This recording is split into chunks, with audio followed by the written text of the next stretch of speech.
छिद्यन्ते सर्वसंशया क्षीयन्ते चास्य कर्माणि दृष्ट एवात्मनीश्वरे। हृदय की अविद्या की गांठ छिन्न भिन्न हो जाती, सारे संशय समाप्त हो जाते, कर्म की राशि क्षीण हो जाती है जब भगवान का साक्षात्कार।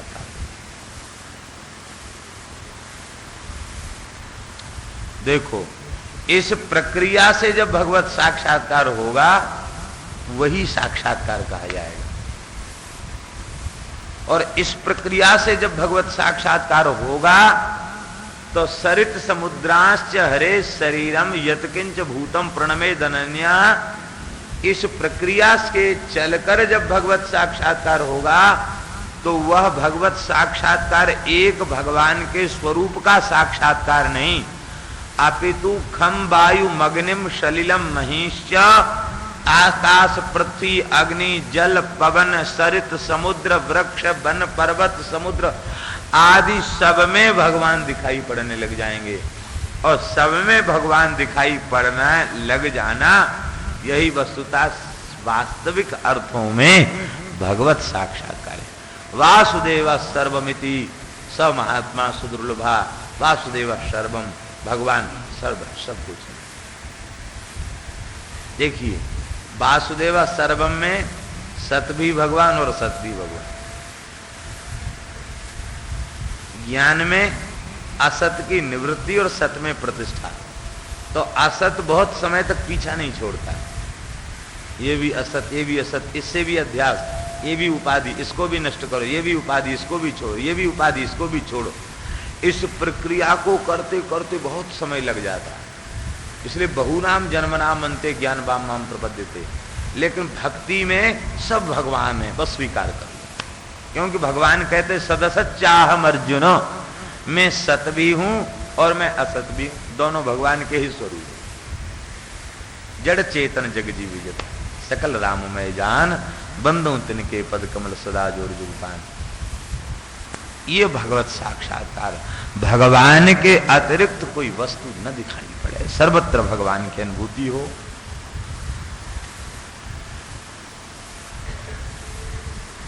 हे महात्माओं, संसार चक्र से छूटने की कामना रखने वाले साधक संत महापुरुष नारायण कला शांता भजन्ति यन सूयवः। वे असूया दोष से शून्य होकर के, अत्यंत शांत होकर, उद्वेग रहित होकर के और भगवान के कलाओं का, भगवान की विभूतियों का यजन करते हैं, भगवान की शरणाश्रय ग्रहण करते हैं।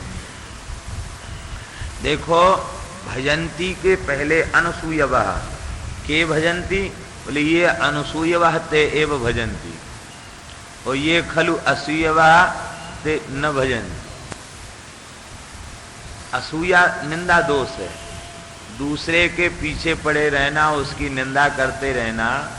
जो निंदा करने का स्वभाव जिन लोगों का पड़ा हुआ है वे भजन नहीं करते, भजन की चर्चा करते हैं, भजन की बात करते हैं, केवल वे भजन नहीं करते।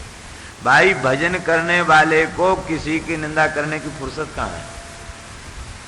वह किसी की उपेक्षा करे, किसी की निंदा करे, इसका समय उसे नहीं। अन्यस्य दोष गुण चिंतन मास मुक्त्वा सेवा कथा रसमोह नितराम पिबत्वम। न दोष का चिंतन न गुण का चिंतन, वो निरंतर भगवान के ही गुणों का चिंतन करता रहता है। अनसूयवः, इसलिए साधक को निंदा नहीं करनी चाहिए, किसी की भी निंदा नहीं करनी चाहिए। हाँ, शिक्षा की दृष्टि से यह समझना आवश्यक है कि इनके कुसंग से हमारे भजन में विक्षेप होगा, तो चित्त से ऐसे लोगों का त्याग। उदासीन नित रहिए गुसाई, खल पर हेरिए स्वान की नाई। बस जो निंदा का पात्र है, निंदा के योग्य है, भगवान से विमुख है, उसके प्रति उदासीनता, बस इतना ही बहुत है। निंदा करोगे तो विघ्न आ जाएगा, विक्षेप आ जाएगा।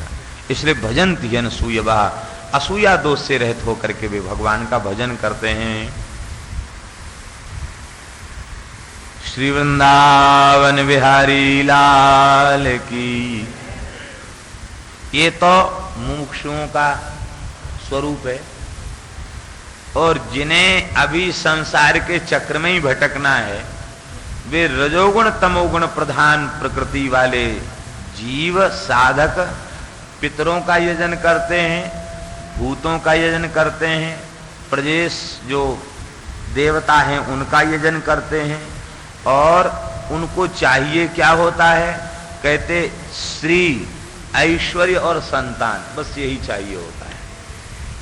रजोगुण तमोगुण प्रधान प्रकृति के जीव भगवान की उपासना नहीं करते। वे कथनचित किसी वैष्णव का संग पाकर वैष्णव भी हो जाएं, तो भी उनके घर में प्रधान रूप से भगवान की आराधना नहीं होती। वो तो क्यों? उनको पता है, सत्संग में पता चल गया है कि भगवान कहते कि हम ज्यादा कृपा किसी के ऊपर करते हैं तो उसे धनहीन बना देते हैं। ये धन के प्रति जिनकी अभिलाषा है, ये बात उन्हें स्वीकार नहीं है।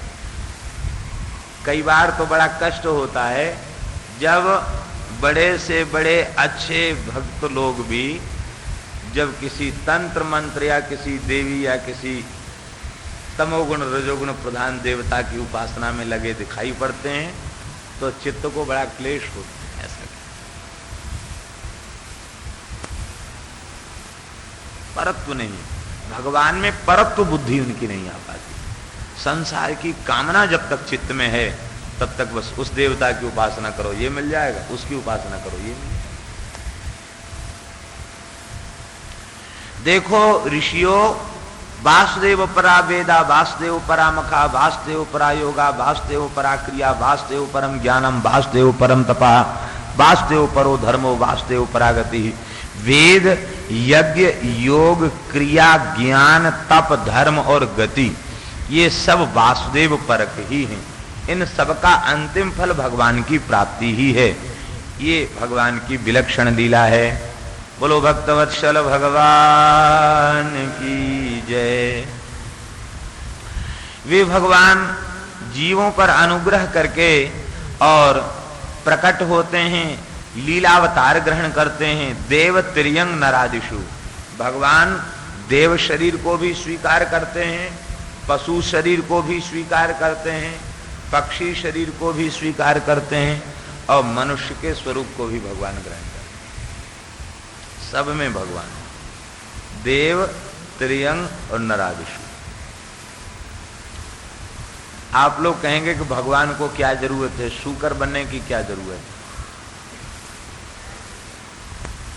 सिंह बनने की क्या जरूरत है, कछुआ बनने की क्या जरूरत है, मछली बनने की क्या जरूरत है, हंस बनने की क्या जरूरत है, हयग्रीव बनने की क्या जरूरत है? देखिए, भगवान संपूर्ण सृष्टि के जीव भगवान के अपने, सब भगवान के हैं और भगवान सबके हैं। इस बात की अनुभूति कराने के लिए ही भगवान विविध स्वरूप धारण करते हैं। वे मछली बन के आ जाते हैं कि जलचर जीव भी कहें कि भगवान हमारे हैं, कछुआ बन के आ जाते कि जलचर भी कहें भगवान हमारे हैं, आकाश के पक्षी वो हंस बन के आ जाते हैं कि आकाश के पक्षी कहें कि भगवान तो हमारे हैं। क्योंकि स्ववर्गे परमा प्रीति, अपने वर्ग में प्रेम होता है, दूसरे के वर्ग में प्रेम नहीं होता। इसलिए जलचर कहें कि भगवान हमारे, थलचर कहें कि भगवान हमारे, और आकाशचारी पक्षी कहें कि भगवान हमारे। भगवान सबके हैं, मैं सबका हूं, सबका आराध्य उपास्य हूं। बस इसी भाव को प्रकट करने के लिए भगवान विविध योनि में, उन्हें कोई जरूरत नहीं कि धरती को उद्धार के लिए वो 12 ही बने। वो तो संकल्प से ही उद्धार कर सकते हैं, संकल्प से ही विनाश कर सकते हैं। ये केवल जीव भगवान में अपनापन स्वीकार करें, इसीलिए भगवान ये लीला करते हैं। बोलो भक्तवत्सल भगवान की। हरिशरणम। भगवान के 24 अवतारों का स्मरण श्री सूत जी महाराज करा रहे हैं। देखो,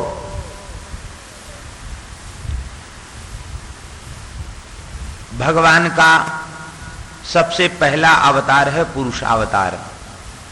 उसमें 16 कलाएं हैं। ये 16 कला क्या हैं?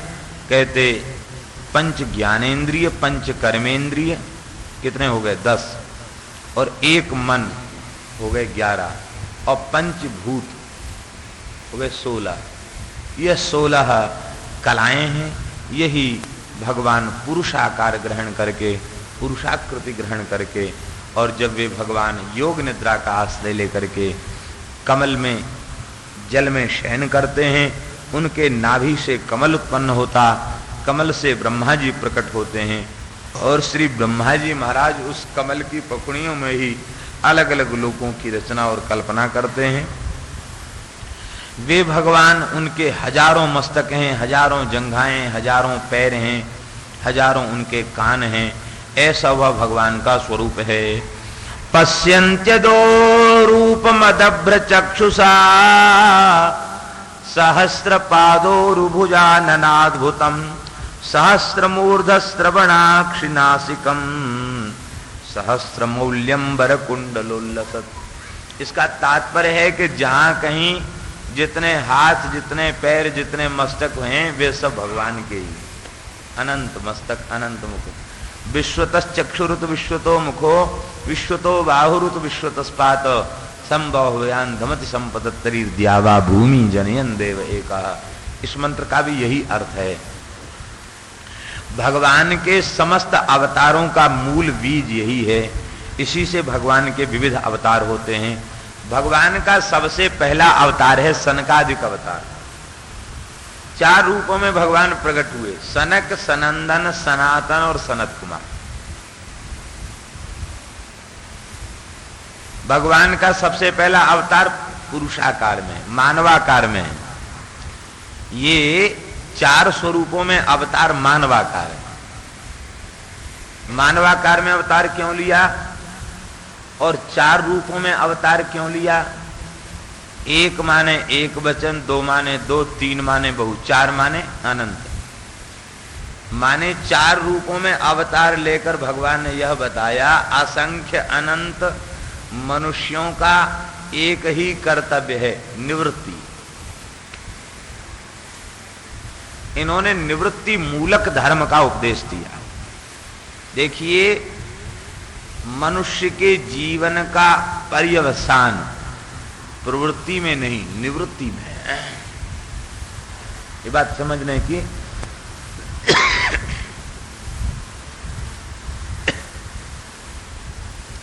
चेष्टा करें।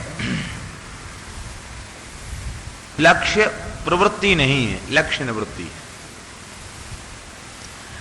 लक्ष्य प्रवृत्ति होती तो 4 आश्रमों की व्यवस्था क्यों होती?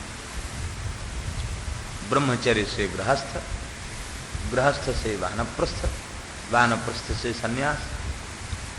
तो निवृत्ति तक पहुंच गया कि नहीं? मनुष्य के जीवन का लक्ष्य निवृत्ति है। और निवृत्ति का प्रारंभ जन्म से ही, बाल्यकाल से ही। ये उपनयन संस्कार हुआ और गृह त्यागी हो गया, जंगल में चला गया, गुरुकुल में चला गया, अग्नि की, गुरु की उपासना की। और भागवत के 7वें स्कंद में देखिए, ब्रह्मचारी के नियम और यति के नियमों में भिन्नता नहीं है, करीब करीब एक जैसे नियम। बस यति अग्निहोत्र नहीं करता, ब्रह्मचारी अग्न्याधान करता है। बाकी उपवीत कमंडल धारण करे और कुशा पर शयन करे, भिक्षा मांगे, ये सारे ब्रह्मचारी के कर्म। निवृत्ति है। घर छोड़ दिया सबसे पहले, कितने दिन तक? 25 वर्ष तक, 25 वर्ष की आयु तक। और 25 वर्ष की आयु के बाद यदि उसका वैराग्य पुष्ट हो गया, परिपक्व हो गया ज्ञान वैराग्य, तो ब्रह्मचर्यादेव प्रव्रजेत इति श्रुति। वो ब्रह्मचर्य आश्रम से सीधे सन्यास में चला जाए, ब्रह्मचर्य से सीधा सन्यास में चला जाए, उसके लिए विधि है। और यदि उसकी वासना के संस्कार विगलित नहीं हुए हैं, अभी थोड़ा सा संसार के प्रति, भोगों के प्रति अनुराग उसका बना हुआ है, तो गृहस्थाश्रम में प्रवेश करे, समावर्तन पूर्वक गृहस्थाश्रम में प्रवेश करे। लेकिन गृहस्थाश्रम में प्रवेश किस लिए करे? उसी में मरने के लिए नहीं। प्रवेश करने के बाद भी जैसे ही 25 वर्ष गृहस्थ जीवन के व्यतीत हो जाएं, 25 वर्ष ब्रह्मचर्य के व्यतीत हो गए और 25 वर्ष गृहस्थ जीवन के व्यतीत हो जाएं, तो तुरंत भजन का रास्ता फिर पकड़ लो। फिर ऐसा मत सोचो कि अभी लड़के बच्चे छोटे हैं, संभालने लायक नहीं हैं, हम नहीं होते तो क्या होता। जैसे एक टिट्टिब नाम का पक्षी होता है, उमा रावण ही अस अभिमाना जिम टिट्टिब खग सूत उताना। वो अपनी टांग ऊपर उठा के सोता है।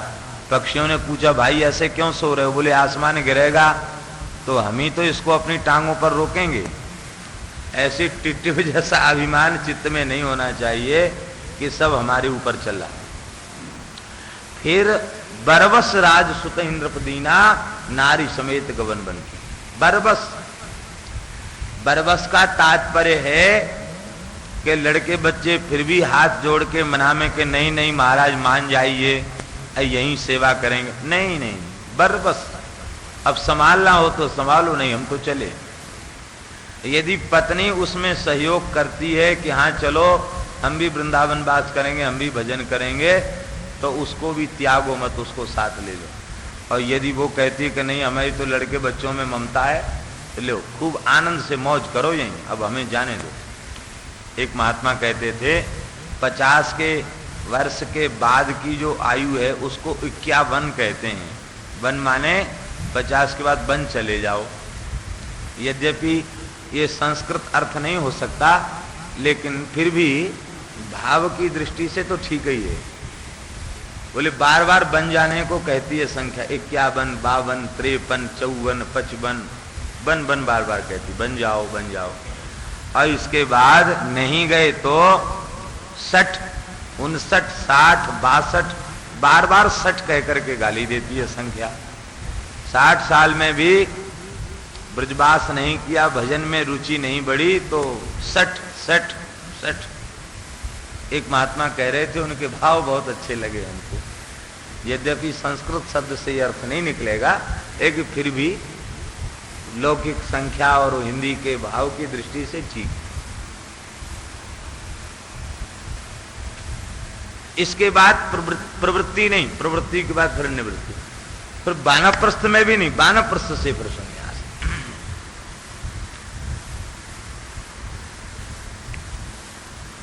भगवान की शरण में जाने का अधिकार प्रत्येक जीव का है। वैष्णव मताब्ज भास्कर में श्री जगतगुरु श्री स्वामी रामानंदाचार्य जी महाराज ने सर्वे प्रपत्तेर अधिकारिणो मताः, प्रपत्ति शरणागति के समस्त जीव अधिकारी हैं, क्योंकि सब भगवान के हैं, इसलिए शरण में जाने का अधिकार सबका है। भजन करने का अधिकार सबका है। बालक से लेके बूढ़े तक, ब्राह्मण से लेके चांडाल तक राम राम करने का अधिकार सबका है। भजन सबका।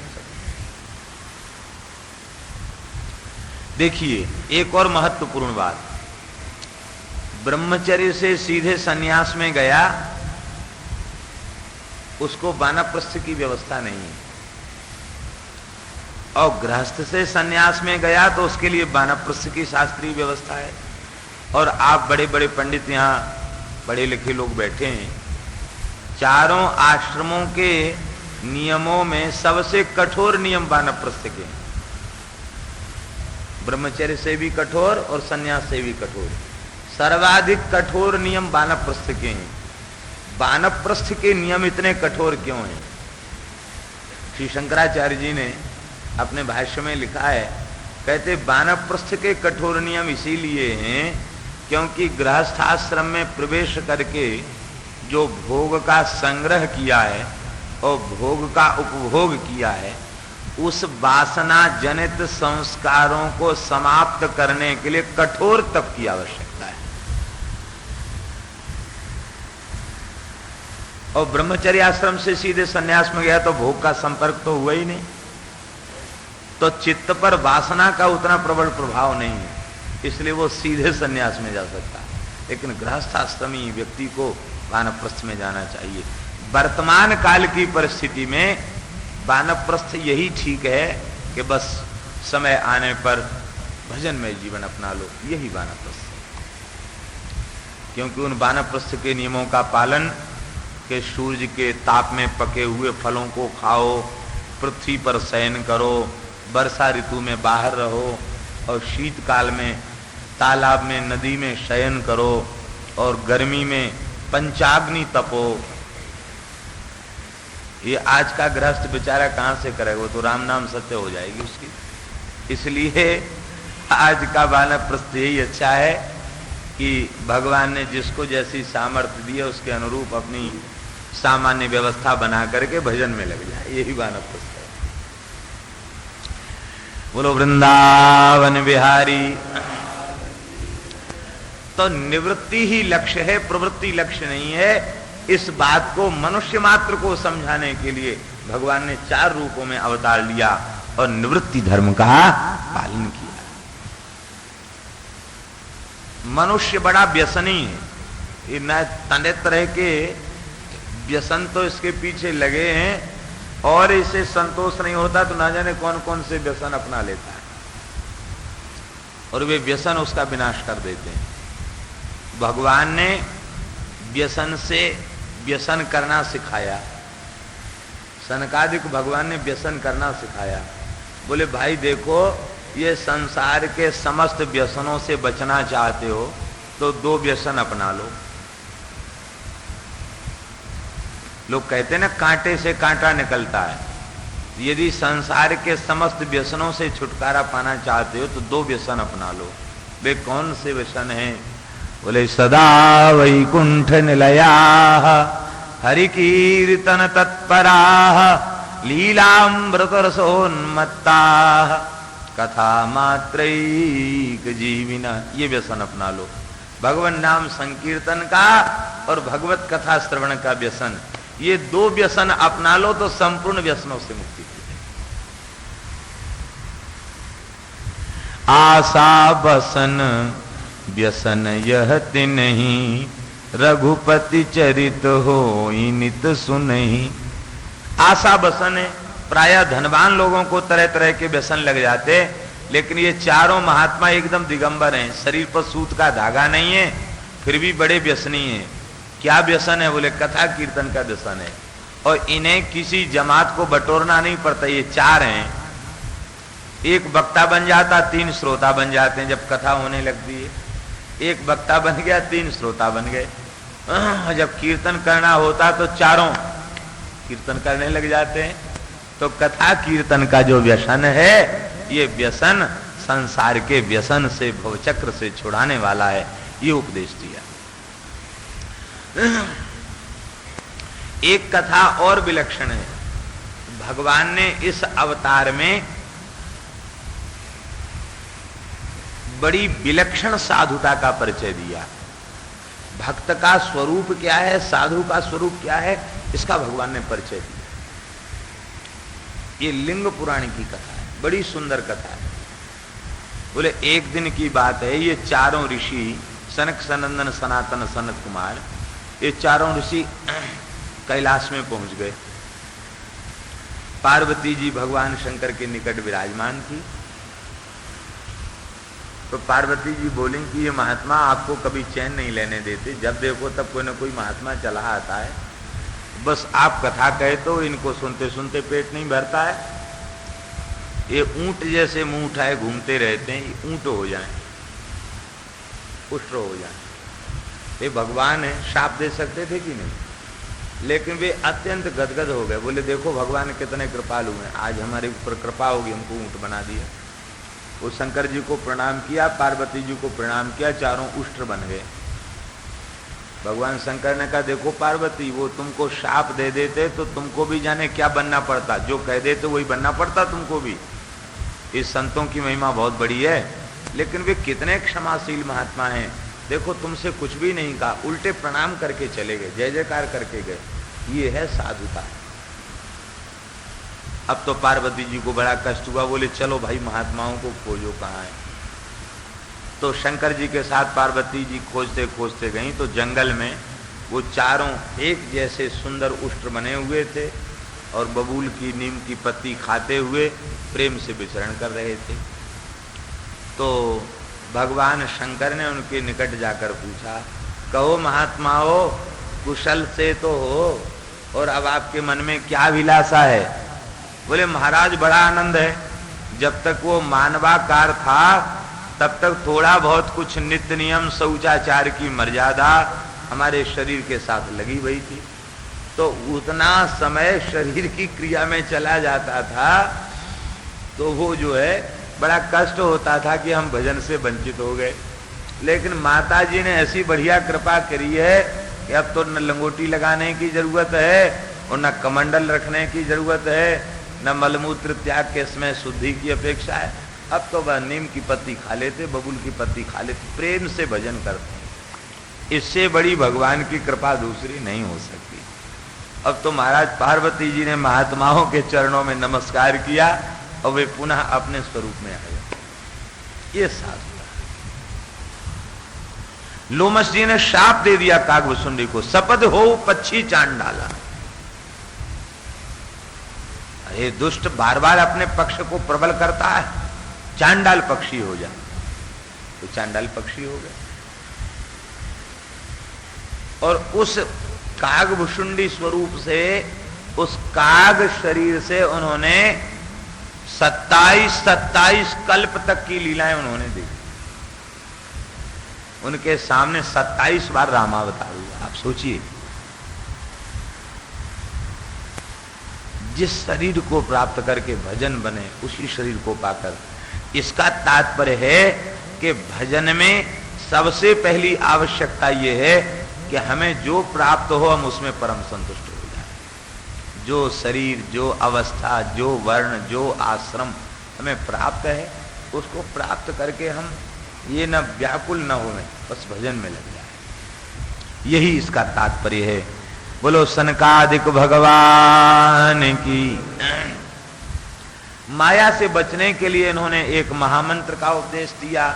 इस महामंत्र का नाम है हरिशरणम हरिशरणम हरिशरणमित्येवं नित्यम येषाम मुखे बचा अतः काल समादिष्टा जरायुष्मान न बाधते। ये माया के ऊपर विजय प्राप्त करने का मंत्र है, 5 अक्षर का मंत्र। हरिशरणम हरिशरणम हरिशरणम। इस मंत्र का निरंतर जो गुंजन करते रहते हैं, उच्चारण करते रहते हैं, उनके ऊपर माया का प्रभाव नहीं होता। बोलो सनकादिक भगवान की। दूसरा भगवान का अवतार 12 अवतार है, जिसकी कथा आप आगे सुनेंगे। तीसरा अवतार देवर्षि नारद के रूप में हुआ। ये नारद के रूप में भगवान का अवतार, इसे कलावतार कहा गया। देखिए, अंशावतार और कलावतार, इनका यही स्वरूप है कि जो अवतार दुष्टों के संहार के लिए हो, किसी विशेष कार्य की सिद्धि के लिए हो, उसे अंशावतार कहा जाता है। और जो अवतार केवल साधकों को ज्ञान देने के लिए हो, उसे कलावतार कहा जाता है। और जिस अवतार में मुमुक्षुओं को उपदेश ज्ञान भी हो और दुष्टों का संहार भी हो, धर्म की स्थापना भी हो, जिसमें संपूर्ण अंश और कला हो, उसको पूर्णावतार कहा जाता है। यही शास्त्रीय व्यवस्था है। तो श्री रामकृष्ण के रूप में जब भगवान आते हैं तो ज्ञान का उपदेश भी देते हैं, दुष्टों का संहार भी करते हैं, धर्म की स्थापना भी करते हैं। कृष्णावतार में गीता का उपदेश देते हैं, उद्धव जी को उपदेश देते हैं। ये पूर्णावतार है। नारद के रूप में भगवान का कलावतार है। ये साधकों को भगवत प्राप्ति का उपाय बताने वाला अवतार है। ये अवतार क्यों हुआ? बोले ये अवतार का एकमात्र कारण यही था कि ऋषियों के हृदय में एक बड़ा विकट प्रश्न उत्पन्न हो गया। कर्म करते हुए जीव का कर्म बंधन कैसे छूटे? कर्म करते हुए जीव कर्म बंधन से कैसे मुक्त हो, ये बात उनके भीतर आई। भगवान ने नारद जी के रूप से अवतार लेकर कर्म करते हुए कर्म बंधन से मुक्त होने का उपाय बताया। कर्म करते हुए कर्म बंधन से मुक्ति का एक ही उपाय है। वैसे इस प्रश्न का समाधान श्री नारद जी ने नारद पांचरात्र के रूप में दिया है। और नारद पांचरात्र छोटा मोटा ग्रंथ नहीं है, 55,000 श्लोक है नारद पांचरात्र। 120 संहिताएं हैं नारद पांचरात्र। और समय के फेर से बहुत सी संहिताएं तो लुप्त ही हैं, केवल किन्हीं किन्हीं संहिताओं में उनके नामावली मिलती है। बाकी 20-25 संहिताएं मुश्किल से मिलती होंगी नारद पांचरात्र की। बड़ा विलक्षण ग्रंथ है। इस ग्रंथ में नारद जी ने यही बताया कि कर्म करते हुए कर्म बंधन से मुक्त होने का एक ही उपाय है कि अपनी प्रसन्नता के लिए, अपने सुख के लिए कर्म का त्याग कर दो। भगवत प्रसन्नता के लिए कर्म का अनुष्ठान करो, भगवान की प्रसन्नता के लिए कर्म का अनुष्ठान करो, और उस कर्म का अनुष्ठान करके भगवान के चरणों में ही उसका समर्पण करो। भगवान की प्रसन्नता के निमित्त कर्म करो, और कर्म करने के बाद भगवान को ही उसे समर्पित कर दो। यही कर्म बंधन से छूटने का उपाय है। देखिए